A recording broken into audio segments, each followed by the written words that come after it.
Hello students. तो आज अपन बेटा मेमोरी बेस 24 जनवरी 2025 शिफ्ट 2 अगेन बोल रहा हूँ मेमोरी बेस डिस्कशन करेंगे। Myself Sanjay Singar, senior faculty mathematics, Resonance Kota बेटा। ठीक है, तो मैं अगेन बोल रहा हूँ मेमोरी बेस बेटा, है ना, क्योंकि इसमें हो सकता है कहीं कोई इंटीजर हो, ऑब्जेक्टिव हो, थोड़ा बहुत डेटा इधर उधर हो, बहुत ज़्यादा चेंज नहीं होगा, है ना। जो बच्चों ने हमें दिया है वो हमने लिख के कर रहे हैं। तो पहला क्वेश्चन बेटा दे रखा है 7 इज इक्वल टू इतने इतने इतने। अब ये आपको दिख रहा होगा, AGP दिख रही है नहीं दिख रही बताओ। AP चल रही है 5 5 5 5, GP चल रही है जो 5 5 प्लस ए 5 प्लस 2 है, GP 1/7 1/7 स्क्वायर। तो ये जनरल क्वेश्चन है बिल्कुल। तो बताओ AGP कंसेप्ट है, क्या करते हैं 1/7 से, यानी जो करस्पॉन्डिंग रेशियो उससे मल्टीप्लाई कर देते हैं बेटा। 7/7 इज इक्वल टू, एक स्टेप आगे लिख देते हैं तो कितना हो जाएगा 5/7 plus 5 plus A/7 square plus up to 100। इसमें से इसको माइनस कर दिया तो 7 माइनस कर दिया बेटा, तो 7 - 1 6, ये कितना देगा 5 प्लस ये माइनस ये बेटा A/7 प्लस ये माइनस ये A/7 square plus up to infinite terms. तो इसको इधर ले गए तो 1 इज इक्वल टू, ये क्या दिख रहा है इनफाइनाइट GP बेटा, A/1 माइनस R। तो और 1 इज इक्वल टू कितना आ गया A/6, यानी A इज इक्वल टू, एकदम इजी क्वेश्चन था बिल्कुल। A की वैल्यू पूछी है तो आंसर कितना हो गया बेटा, किस कैटेगरी में जाएगा, इजी कैटेगरी में जाएगा। ठीक है, नेक्स्ट बोल रहा बेटा A and B are two binomial coefficient of 30th and 12th term of the binomial expansion इतने। बताओ 1 प्लस एक्स की पावर n में बेटा x की कौन सी 30th n टर्म क्या हो गया r term, NC r coefficient, तो डायरेक्ट कोफिशिएंट ही लिख रहा हूँ बेटा मैं। तो बोलो क्या लिखें, दे रखा है बेटा 2 इंटू ए कौन सा हमारा 30th टर्म, 30th टर्म बोलो 2n - 1 C 29 is equal to 5 into B यानी 12th टर्म का कोफिशिएंट, 12th टर्म का कोफिशिएंट बोलो 2n - 1 C 11। ठीक है, अब यहाँ पर क्योंकि ये क्वेश्चन थोड़ा सा कैलकुलेटिव है बेटा, देखो मैं बताता हूँ क्या लिखा हुआ है। तो या तो अल्टरनेट से देखना पड़ेगा, थोड़ी सी मैं बता दूंगा कि क्या करना था। 2n - 1 फैक्टोरियल अपॉन ये माइनस ये 2n - 30 factorial into 29 factorial, 5 into 2n - 1 factorial upon ये माइनस ये 2n - 12 फैक्टोरियल इंटू 11 फैक्टोरियल। ये तो कैंसिल हो गया। ठीक है, इसको इधर ले आए बेटा 2 इंटू 2n - 12 फैक्टोरियल, फैक्टोरियल सिर्फ ये वाला है बेटा, है ना, into 11 factorial is equal to 5 into 2n - 30 into 29 factorial. इसको एक स्टेप और क्या लिखा बेटा 2 into 2n - 12 into 2n - 13 factorial into 11 factorial, 5 into 2n - 30 into 2n - 31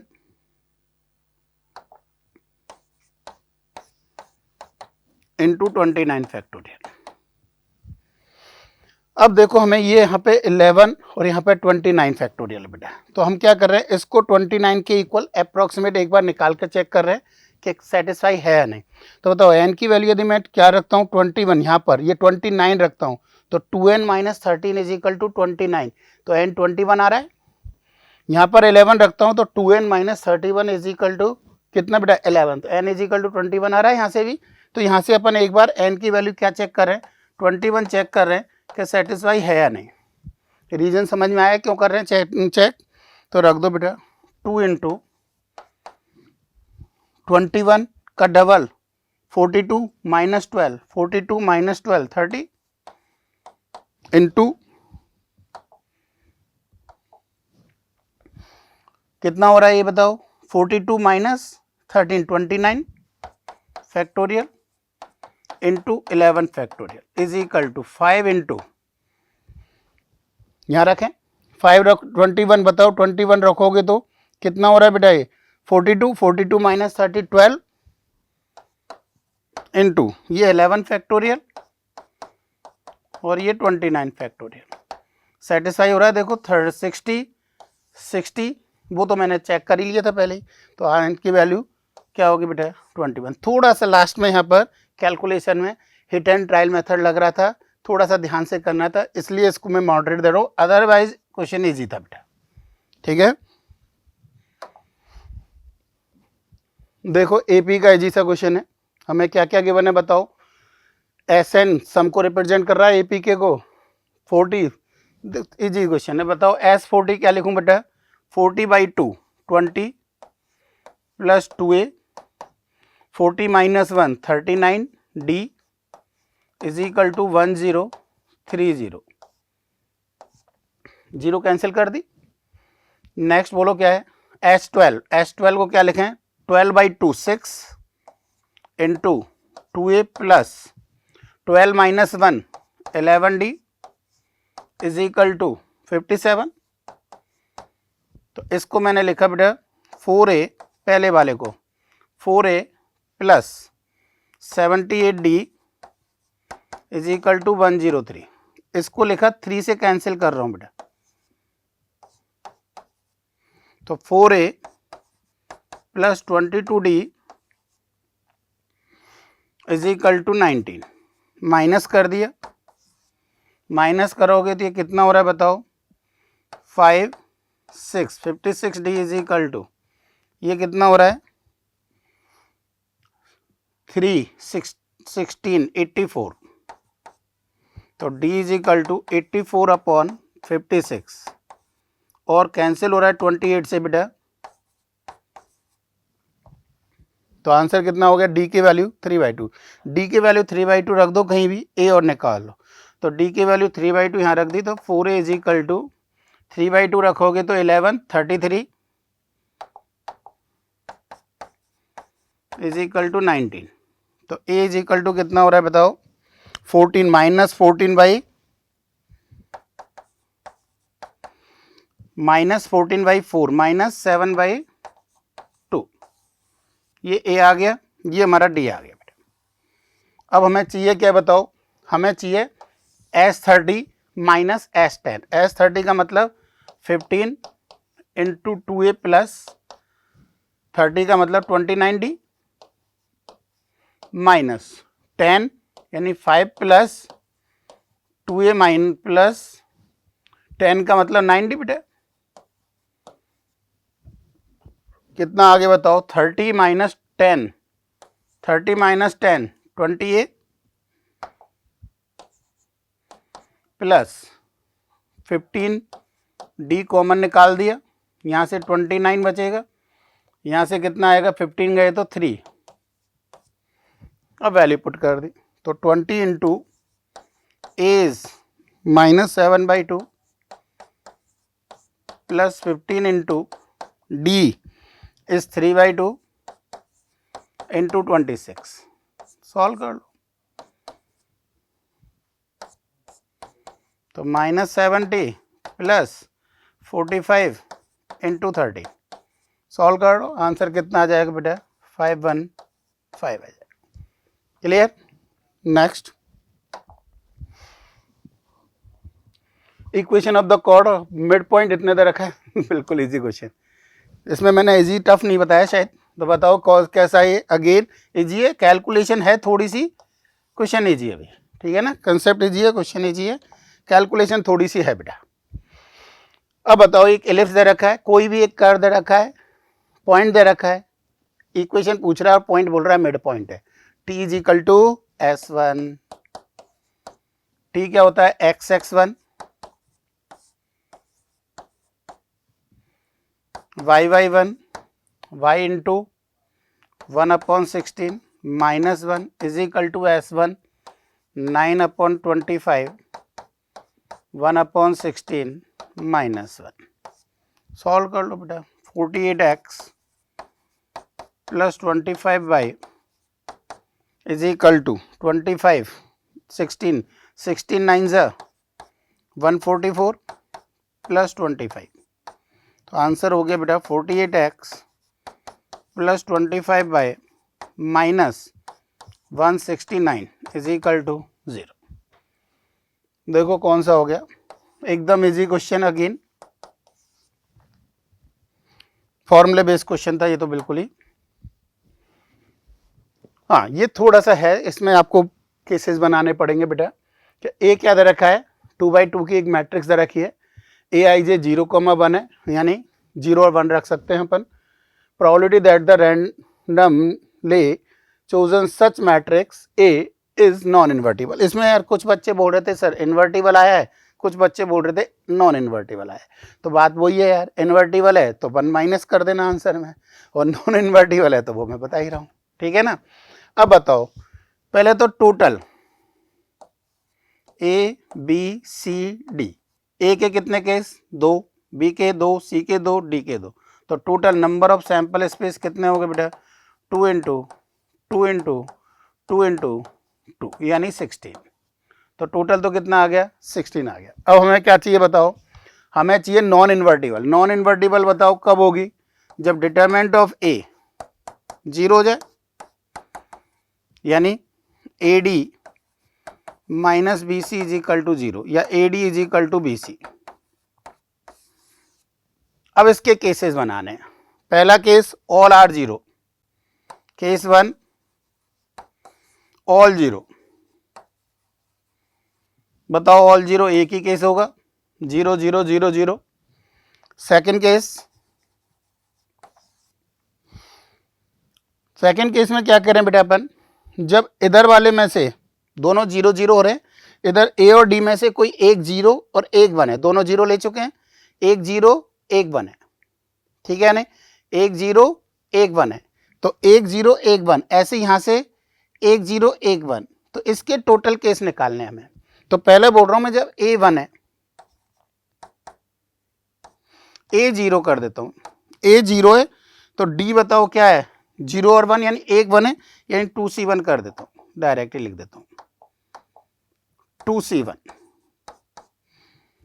ये एक 0 एक 1 या ये 1 ये 0, मीनिंग क्लियर हो गया होगा। सेम यहां पे आएगा, यानी 2c1 कितने हो जाएंगे 4 केस,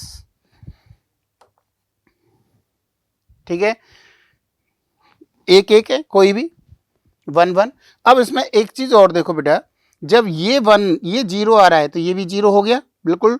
अब वहां पे हम बोल रहे हैं कि ये वाला 0 की जगह यहाँ पे 0 1 के करस्पॉन्डिंग सिर्फ एक 1 है, कोई भी इनमें से कहीं भी एक 1 है। Case 3 A B C D में से कोई एक 1 है बस, यहाँ पे तो क्या थे 2 1 थे, यहाँ पे एक भी 1 नहीं है, यहाँ पे 2 1 है, यानी एक इधर एक इधर। यहां पर हम क्या बोल रहे हैं एक 1 है, ओनली एक ही है, यानी ए बी सी डी 4 में से किसी एक को 1 दे दें, और तो सब 0 है। लास्ट केस जब चारों 1 है 1 1 1 1, यानी ऑल 1। ऑल 1 का मतलब एक ही केस है, चारों 1 है बेटा।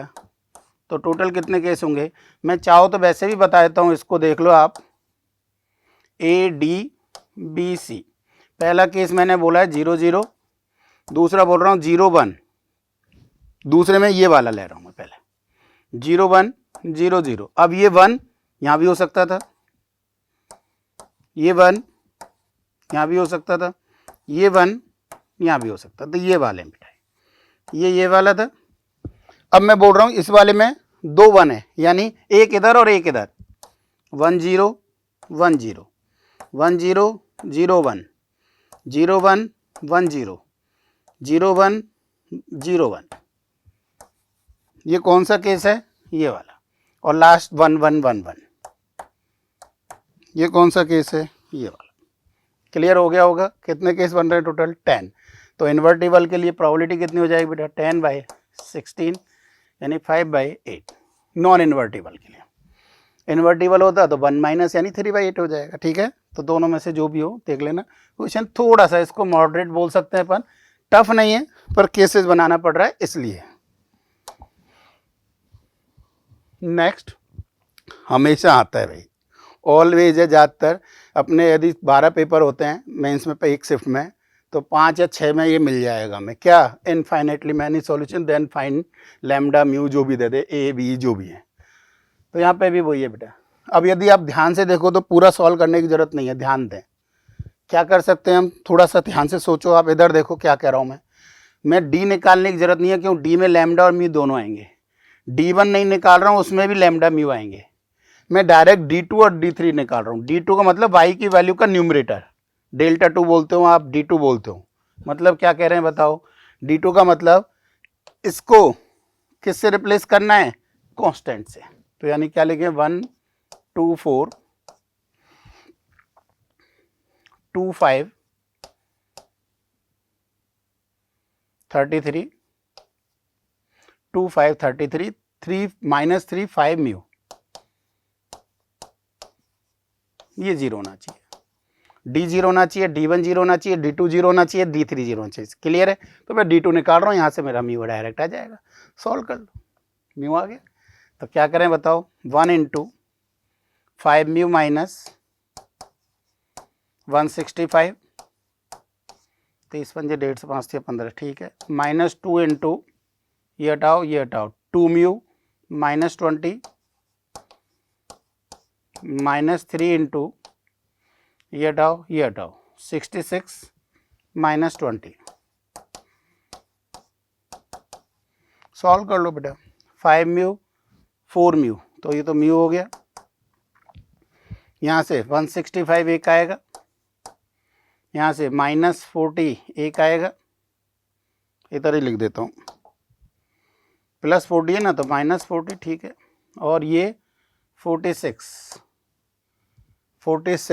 120 और 18 138, माइनस माइनस प्लस, तो ये कितना हो गया? 98, 2 कम करो 263।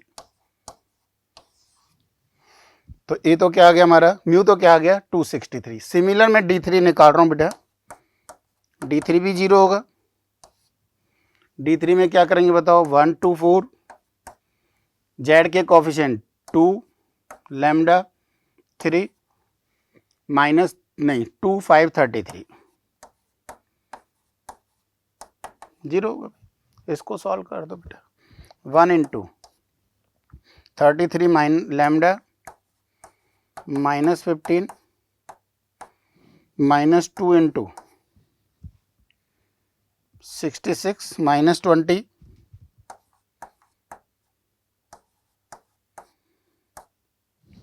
Plus 2 into 6 minus 4 lambda.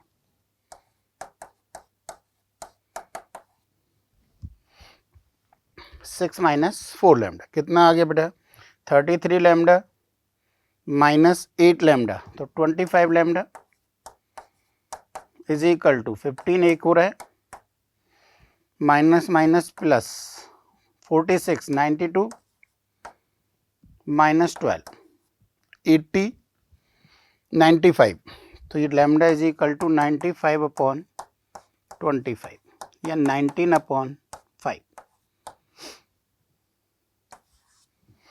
तो लैम्डा ही आ गया। हमें क्या पूछ रहा है बेटा? हमें लैम्डा प्लस म्यू दोनों का सम पूछ रहा है। 263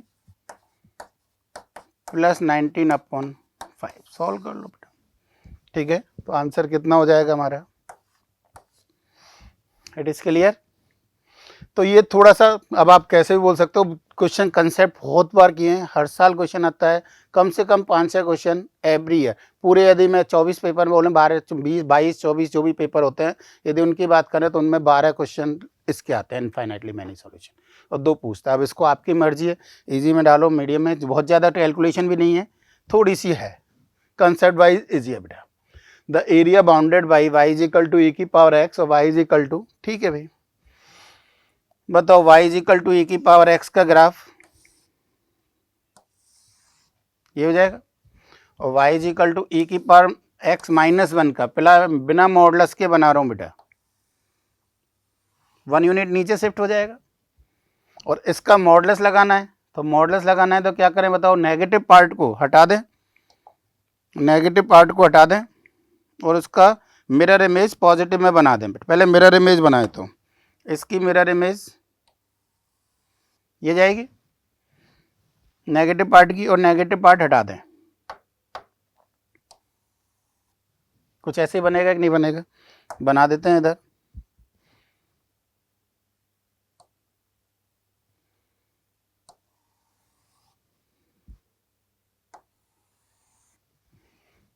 ठीक, क्लियर है। ये पॉजिटिव से नेगेटिव किया, यानी ये नेगेटिव में था बेटा। तो बताओ इस कंडीशन में y कितना है हमारा, 1 माइनस e की पावर x, ये e की पावर x -1 और ये e की पावर x, ठीक है नहीं। अब बोलो तो हमें जो एरिया चाहिए वो कौन सा चाहिए बेटा, y एक्सिस से बाउंडेड, यानी ये वाला एरिया चाहिए भैया। ये पॉइंट निकालें, ये तो 0 है ही। ये पॉइंट निकालने का मतलब इन दोनों को इक्वेट कर दें बेटा, कर दो भाई। e की power x is equal to 1 minus e की पावर x, तो e की power x is equal to 1/2, तो x is equal to ln 1/2, ठीक है नहीं। तो आंसर क्या हो जाएगा बोलो, आंसर हो जाएगा बेटा ln 1/2 to 0 upper function minus lower function. Upper function e की power x minus lower function ये वाला 1 माइनस e की पावर x dx।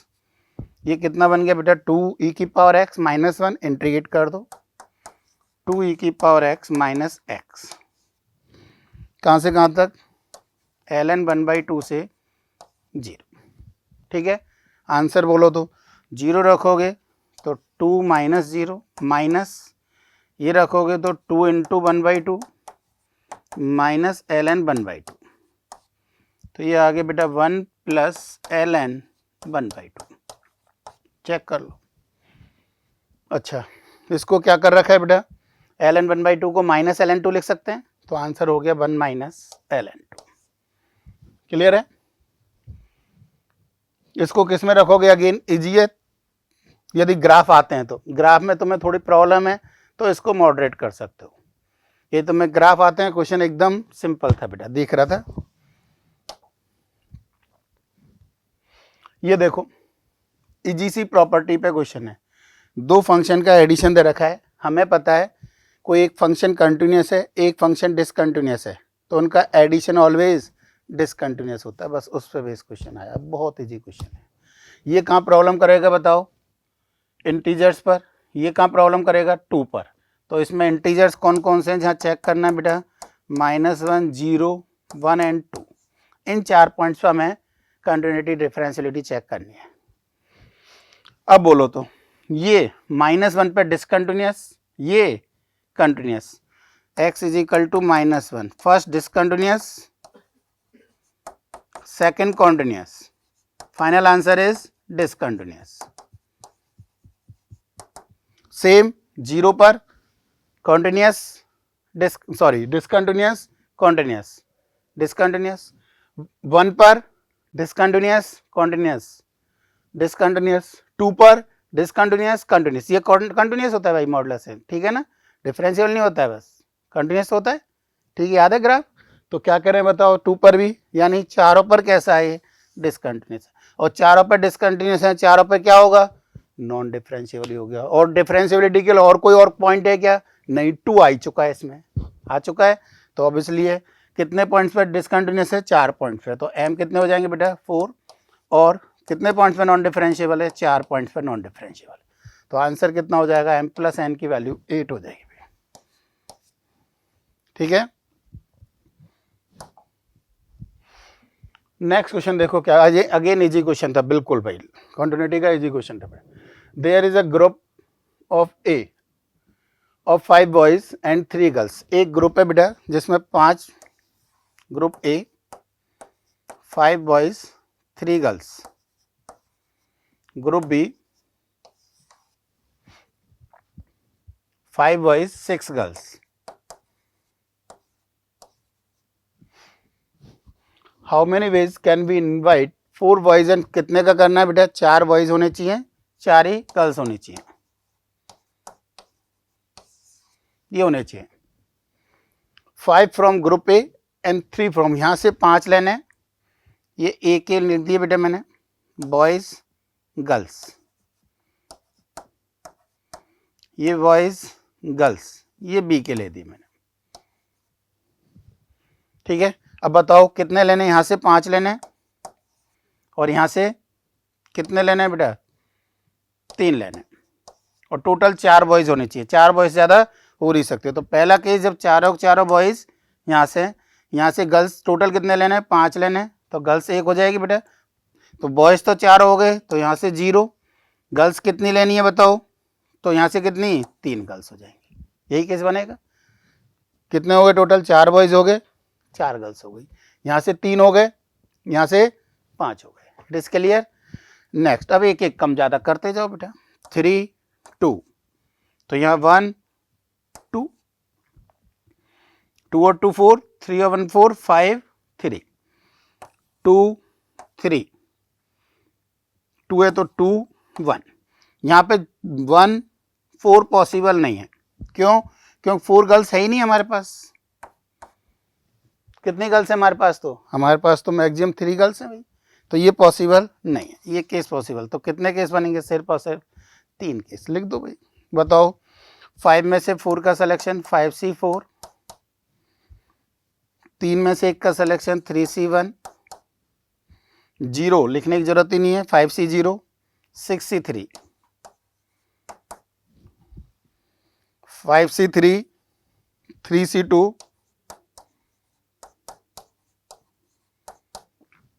1 और 2, 1 बॉयज और 2 गर्ल्स, तो 5C1, 6C2, यहाँ से 5 में से 2, 3 में से 3, 5 में से 2, एक और यहाँ ही लिख देता हूँ, 5C2, 3C3,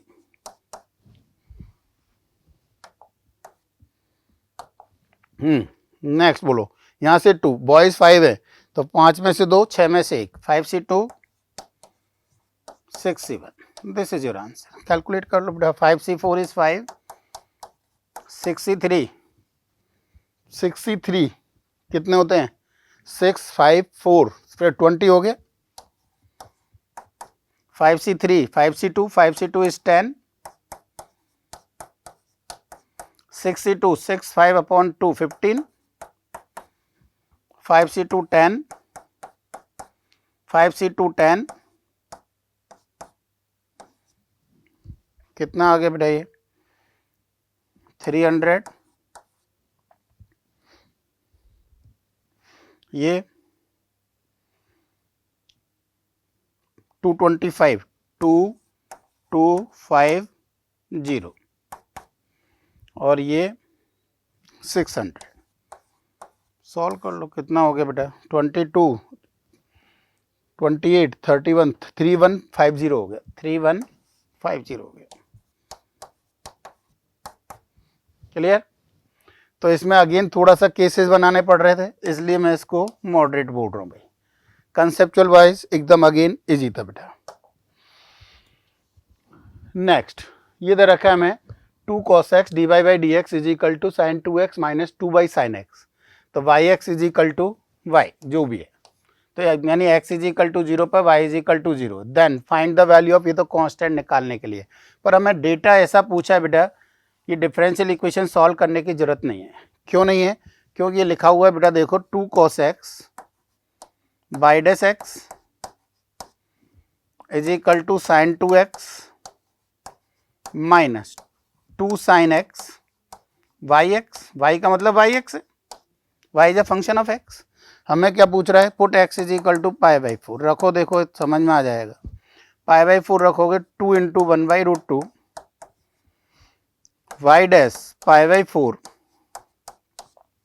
is equal to sine pi by 2 is minus 1, 2 into 1 by root 2, कितना बेटा वाई ऑफ पाई बाई 4, तो ये कितना आ गया, रूट 2 से डिवाइड कर दिया, तो y dash pi by 4 is equal to 1 by root 2 minus y of pi by 4। ठीक है, तो हमें क्या पूछ रहा है, इन दोनों का सम ही पूछ रहा है। Y dash pi by 4 plus y of pi by 4 is equal to 1/√2 is your answer. तो इसमें क्या जरूरत नहीं थी, इंटीग्रेशन यानी पूरा डिफरेंशियल इक्वेशन को सॉल्व करने की जरूरत नहीं थी, डेटा इतना बढ़िया पूछा था तो वो डायरेक्ट निकल कर आ रहा था। ठीक है, तो और क्वेश्चंस और करते हैं बेटा।